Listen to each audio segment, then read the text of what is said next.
کبھی آپ نے یہ محسوس کیا ہے کہ اللہ نے آپ کو یاد کیا؟ یعنی کبھی آپ کے دل میں تھوڑی سی ایمان کی روشنی جاگی؟ کبھی آپ کے دل نے آپ کی ضمیر نے آپ کو ملامت کیا کہ تم گناہ کر رہے ہو،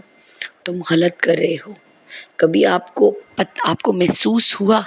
کہ اللہ پاک آپ کو یاد کر رہا ہے؟ تو یقین کریں آپ ایک سچے مسلمان ہیں، اور اللہ تعالیٰ آپ کی عبادت کے لیے بیٹھا ہے، دیکھ رہا ہے کہ یہ بندہ میری طرف لوٹ کے آئے گا، کیونکہ اللہ پاک اپنے ہر بندے سے 70 ماہوں کی محبت کرتا ہے۔ نحمدہ ونصلی علی رسولہ الکریم، اما بعد فاعوذ باللہ من الشیطان الرجیم، بسم اللہ الرحمن الرحیم۔ کیسی ہے میری پیاری سی یوٹیوب فیملی؟ امید ہے آپ سب ٹھیک ہوں گی، خوش ہوں گی، اللہ کا ذکر شکر کرتے ہوئے زندگی گزار رہی ہوں گی۔ تو میری پیاری بہنوں، آج کا بھی خوبصورت سا ولاگ صبح سے شروع ہوا۔ اٹھی، اپنی نماز پڑھی، قرآن پڑھا، اور اس کے بعد اپنی چاشت کی نماز پڑھی۔ سوچا آپ لوگوں کے لیے خوبصورت سا ولاگ بنائیں، اور ساتھ ساتھ آپ لوگوں سے تھوڑی سی باتیں بھی کی جائیں، اللہ کی باتیں جو ہمارے ساتھ کوئی نہیں کرتا۔ استغفار کے معاملے میں کچھ ایسے معاملات ہیں جو آپ کے ساتھ آج شیئر کرنے ہیں، کیونکہ میرا مقصد ہی یہ ہوتا ہے ویڈیو میں کہ میں آپ لوگوں کو اللہ سے ملا سکوں۔ اگر آپ لوگ کوئی کام بھی کر رہے ہیں، یعنی کوئی گناہ، اور آپ کا ضمیر آپ کو ملامت کر رہا ہے، اتنی سی ملامت کر رہا ہے کہ تم غلط ہو، تم غلط ہو، تمہیں اس کام سے پیچھے ہونا چاہیے، تمہیں اپنے اللہ سے معافی مانگنی چاہیے، تو یقین کریں آپ کا دل جو ہے نا وہ اللہ سے جڑا ہوا ہے۔ کوشش کریں، دیکھیں کوئی انسان بھی اللہ کی طرف اس وقت تک نہیں آتا جب تک اللہ اسے یاد نہ کرے۔ تو جب اللہ نے آپ کو یاد کیا تبھی آپ کو توفیق ملی اللہ کو یاد کرنے کی، یعنی اللہ آپ سے محبت کرتا ہے، آپ بہت خوش نصیب ہیں۔ اور اگر آپ اس ویڈیو میں آ گئے ہیں نا تو آپ نے ویڈیو کو بھی دیکھنا ہے، شیئر بھی ضرور کرنا ہے، تاکہ جو میرے پیارے بہن بھائی ہیں جو استغفار کی طرف آنا چاہتے ہیں، نمازوں کی طرف آنا چاہتے ہیں، اپنے اللہ سے دوستی لگانا چاہتے ہیں، لیکن ذرا شرماتے ہیں، ذرا ہچکچاتے ہیں، تو ان تک یہ ویڈیو پہنچ سکے۔ اور پتہ ہے بڑے بزرگ کہتے ہیں نا کہ اللہ پاک جو ہے نا جب کسی سے بہت زیادہ خفا ہو جاتا ہے نا تو اللہ پاک اسے دنیا کی ہر نعمت دے دیتا ہے، اور سجدہ جو ہے نا وہ اس سے چھین لیتا ہے۔ اور اللہ آپ کو یاد کر رہا ہے تو اللہ آپ سے بالکل ناراض نہیں ہو سکتا۔ یاد رکھیں آپ کا گناہ تو بڑا ہو سکتا ہے، لیکن اللہ کے رحمت کے دروازوں سے بڑا نہیں ہو سکتا، اللہ کی رحمت سے بڑا نہیں ہو سکتا۔ آپ کی خطائیں تو بڑی ہو سکتی ہیں، لیکن اللہ کی جو معافی کرنے کا ہے نا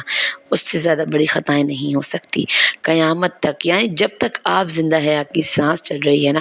آپ کو اللہ پاک نے مہلت دی ہوئی ہے کہ آ جاؤ مجھ سے معافی مانگ لو۔ اور جب کوئی انسان اللہ کی طرف ایک قدم بڑھاتا ہے نا، اللہ تعالیٰ کئی رحمتوں کے دروازے اس کے لیے کھول دیتا ہے۔ تو استغفار کا صرف یہ نہیں ہے کہ استغفار جو ہے نا صرف آخرت کے لیے ہم پڑھ رہے ہیں یا گناہوں سے معافی کے لیے، نہیں۔ استغفار جو ہے نا وہ ہم لوگ جو ہے نا وہ دنیا کی نعمتیں بھی ہمیں مل رہی ہوتی ہیں، اس سے اللہ بھی مل رہا، دنیا میں اللہ مل رہا ہوتا ہے ہمیں، اور استغفار سے ہمیں اللہ تعالیٰ انلاک کیسے ہوتا ہے کہ ہم کوئی کام کریں گے تو یہ چیز ہمیں ملے گی، اسی طریقے سے ہم استغفار کرتے ہیں نا تو رحمت کے دروازے انلاک ہوتے چلے جاتے ہیں۔ اللہ پاک خود قرآن میں سورہ نوح کی آیت نمبر 10 میں فرما رہا ہے کہ اے میرے بندوں مجھ سے استغفار کرو، اپنے رب سے استغفار کرو، بے شک تمہارا رب معاف کرنے والا ہے۔ میں تمہارے لیے آسمان سے بارشیں برسا دوں گا،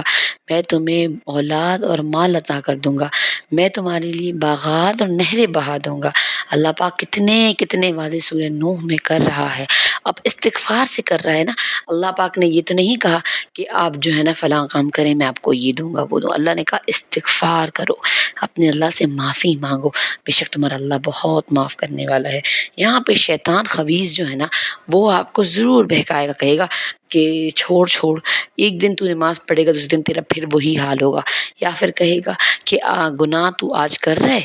اور جو ہے نا آج چھوڑ دے گا تو کل پھر کر لے گا، اور بہت الٹے سیدھے خیالات آپ کے دل میں ڈالے گا، کیونکہ اس نے تو اللہ سے کہا ہے کہ میں تو تیرے بندوں کو، اور جو تیرے محبوب بندے ہوں گے، جو تیرے نزدیک ہوں گے، جن سے تو محبت کرتا ہے، انہیں بھی بہکاؤں گا۔ تو یہ بھی ایک آزمائش ہوتی ہے۔ کوئی بات نہیں میری پیاری بہنوں، آپ نے شیطان کو رد کرنا ہے۔ بھلے آپ، مثال ایک بات ہے، کوئی گناہ ہے آپ سے ہو رہا ہے، آپ اس گناہ کے دوران بھی اللہ سے معافی مانگ لیں، اور پھر کوئی بات نہیں، اگر دوسرے دن ہو گیا تو پھر اللہ سے معافی مانگ لیں، پھر تیسرے دن ہو گیا پھر اللہ سے معافی مانگ لیں۔ آپ خود دیکھیں استغفار کرنے سے کیا ہوگا، آپ کا دل موم ہونا شروع ہو جائے گا، آپ کے دل میں اللہ کا خوف پیدا ہونا شروع ہو جائے گا، آپ کے دل میں دنیا کی محبت نکل جائے گی، اور آخرت کی فکر آپ کو آ جائے گی۔ اور سب سے بڑی چیز جو ہم لوگوں کو ہر ٹائم تنگ کر رہی ہوتی ہے، وہ مستقبل کی سوچ، وہ سوچنا کہ کیا ہوگا، کہاں سے آئے گا، یہ سب ختم ہو جائے گا۔ دل آپ کا بالکل پرسکون ہو جائے گا، جیسے کشتی جو ہے نا وہ سمندر میں بھٹکتی ہے، آخر جب کنارے پہ آتی ہے تو ایک سکون سا ہو جاتا ہے نا۔ تو اسی طریقے سے آپ اللہ سے ملنا چاہتے ہیں نا، تو کثرت استغفار کو آپ نے اپنی زندگی میں آج ہی لے کر آنا ہے۔ بہت ساری بہنیں کہتی ہیں کہ آپ بھی استغفار پڑھا کریں۔ میری پیاری بہنوں، ایک بات کو سمجھ لیں، استغفار کا مطلب صرف معافی مانگنا ہے، اور آپ کسی کو یہ تو نہیں کہہ سکیں گے، آپ اگر کسی، مثال ایک بات ہے، معافی مانگ رہے ہیں تو آپ یہ تو نہیں کہیں گی نا کہ معافی معافی معافی، ایسا تو نہیں کہیں گی نا، آپ اس بندے سے یہی کہیں گی نا کہ آپ پلیز مجھے معاف کر دیں۔ تو اسی طریقے سے ہم اللہ کو ناراض کرتے ہیں، خطائیں کرتے ہیں، اللہ تعالیٰ کو جو ہے نا بالکل ناراض کر چکتے ہیں، اور اپنی دنیا بھی بھلا بیٹھتے ہیں، آخرت بھی خراب کر لیتے ہیں۔ تو صرف ایک بات سچے دل سے ہم استغفر اللہ کہتے ہیں، اس کا مطلب ہے کہ یا اللہ میں تجھ سے مغفرت طلب کرتا ہوں، یا اللہ میں تجھ سے معافی مانگتا ہوں، اس کا یہ مطلب نکلتا ہے۔ تو پھر یقین کریں، اور سب سے بڑی بات میں کہتی ہوں، حدیث میں آیا ہے کہ نبی پاک صلی اللہ علیہ وسلم 70 مرتبہ استغفار پڑھتے تھے، اور قرآن میں اللہ پاک نے کہا کہ استغفار کرو، میں تمہیں مال دوں گا، باغات، اولاد سب دوں گا، لیکن اللہ نے یہ نہیں کہا کہ تم جو ہے نا اتنی ہزار مار کر لو، اتنی ہزار بار، اگر آپ کر رہی ہیں تو بہت اچھی بات ہے، لیکن میری پیاری بہنوں بات یہ ہے کہ ہمیں اپنی استغفار کو بھی صحیح کرنا ہوگا۔ بعض اوقات ہم لوگ زبر زیر پیش کی غلطیاں کر کر کے جو ہے نا وہ اپنے وقت کو ضائع کرنے والی بات ہو رہی تھی۔ ٹھیک ہے، اللہ پاک نیتوں کا جاننے والا ہے، بالکل اللہ آپ کی معافی قبول کر رہا ہوگا، لیکن اگر آج آپ کو یہ بات پتہ چل گئی ہے کہ آپ استغفار کی غلطی کر رہے ہیں، تو آپ نے آج سے ہی استغفر اللہ کی طرف آنا ہے۔ اس میں آپ استغفر اللہ بھی پڑھ سکتے ہیں، استغفر اللہ من کل ذنب واتوب الیہ بھی پڑھ سکتے ہیں، استغفر اللہ الذی لا الہ الا هو الحی القیوم واتوب الیہ بھی پڑھ سکتے ہیں، لا حول ولا قوۃ الا باللہ العلی العظیم استغفر اللہ بھی پڑھ سکتے ہیں، بہت سبحان اللہ وبحمدہ سبحان اللہ العظیم استغفر اللہ آپ یہ بھی پڑھ سکتے ہیں۔ استغفار کی بے حد قسمیں ہیں، شارٹ قسم جو ہے بخاری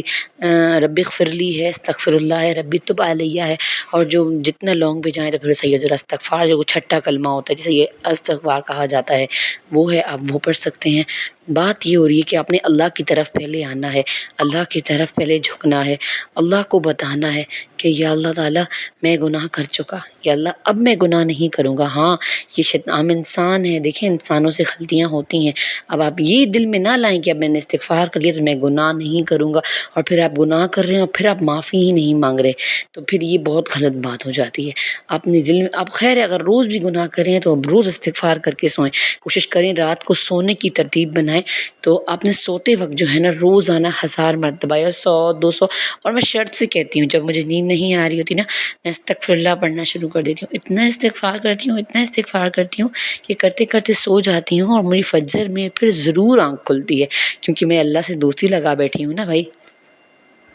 تو اس طریقے سے جو ہے نا آپ استغفار کی طرف آ سکتے ہیں۔ اور آپ نے استغفار کرنا کیسے ہے؟ دیکھیں، ہم جب اپنی زندگی میں کامیاب لوگوں کو دیکھتے ہیں تو ہم لوگ کو تھوڑی سی جلن محسوس ہوتی ہے نا کہ یار کاش میں بھی اپنی زندگی کے اس موڑ پہ یہ قدم اٹھا لیتا تو میں آج کامیاب ہوتا اس کی طرح۔ میں نے کیوں اس وقت جو ہے نا اپنے کمفرٹ زون سے نہیں نکلا، کیوں میں نے اس وقت جو ہے نا یہ کام نہیں کیا تو میں کامیاب نہیں ہوں۔ اسی طریقے سے آپ نے استغفار کو آج ہی اپنانا ہے۔ کیوں؟ کیونکہ اگر آج ہی آپ نے استغفار اپنا لیا تو میں گارنٹی کے ساتھ کہتی ہوں کہ انشاءاللہ 1 مہینے میں، 2 مہینے میں، 6 مہینے میں آپ کی زندگی کی جو خوشی، جو مزہ، اور جو استغفار کی لذت، جو اللہ سے قربت، آپ کو ملے گی نا، وہ آپ خود اسی ویڈیو کے نیچے یا میری کسی اچھی سی آنے والی ویڈیو ان سے کمنٹ کر کے بتائیں گے کہ آپ ہی ہم نے استغفار کی لذت کو چکھ لیا۔ تو بس یہ تھا میرا آج کا خوبصورت سا ولاگ۔ امید کرتی ہوں آپ کے سارے ڈاؤٹس کلیئر ہوتے رہیں گے میری ویڈیوز کے ذریعے انشاءاللہ۔ اسی طریقے سے خوبصورت استغفار کے ولاگس لے کر آپ لوگ کے لیے حاضر ہوتی رہوں گی۔ تب تک آپ لوگوں نے مجھے اپنی دعاؤں میں یاد رکھنا ہے، اور ساتھ ساتھ یار پلیز اگر آپ لوگ کو ویڈیو پسند آتی ہے تو ویڈیو کو آپ زیادہ سے زیادہ شیئر کیا کریں، تاکہ اللہ تعالیٰ کی مخلوق جو ہے وہ استغفار کی طرف آ سکے، اس کا ثواب مجھے بھی ملے، آپ کو بھی ملے۔ ساتھ ساتھ نماز پڑھیں، قرآن پڑھیں، اللہ کا ذکر کریں، شکر کریں، مجھے حجابیوں میں کر کو رکھیں، اپنی دعاؤں میں یاد۔ السلام علیکم ورحمۃ اللہ۔